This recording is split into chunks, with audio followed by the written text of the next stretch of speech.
L'homme ne vivra pas de pain seulement, mais de toute parole qui sort de la bouche de Dieu. Voici votre moment de méditation quotidienne.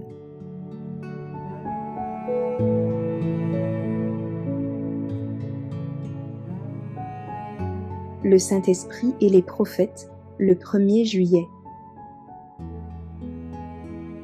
Car ce n'est pas par une volonté d'homme qu'une prophétie a jamais été apportée, mais c'est poussé par le Saint-Esprit que des hommes ont parlé de la part de Dieu.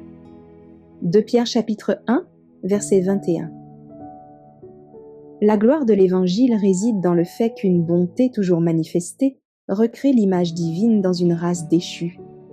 Cette œuvre débuta dans les sphères célestes. Plein de pitié pour la race humaine, Dieu fut bouleversé.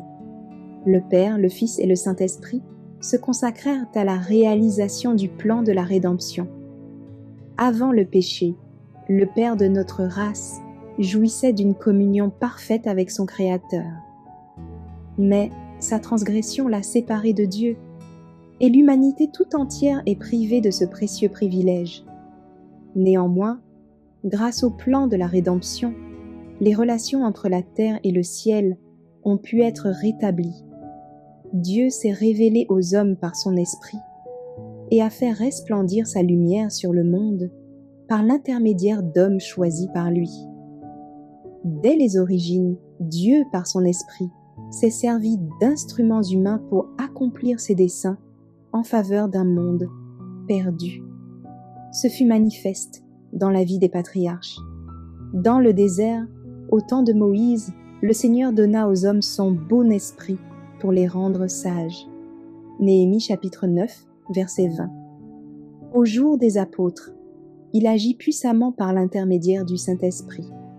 C'est lui qui anima les patriarches, rendit efficace le travail de l'Église apostolique et soutint les fidèles enfants de Dieu au cours des siècles qui se sont succédés. C'est par cette puissance du Saint-Esprit que les Vaudois, au Moyen Âge, contribuèrent à préparer la voie à la Réforme. C'est encore elle qui couronna de succès les efforts de ces hommes et de ces femmes nobles qui jouèrent le rôle de pionniers dans l'établissement des missions modernes. Les héros de la croix vont de ville en ville pour préparer la voie à la seconde venue du Christ. Et tandis qu'ils s'efforcent de faire briller la lumière qui leur a été communiquée, comme le firent au jour de la Pentecôte tous ceux qui furent baptisés du Saint-Esprit, ils reçoivent cette puissance en plus grande abondance. Ainsi, toute la terre sera éclairée de la gloire de Dieu.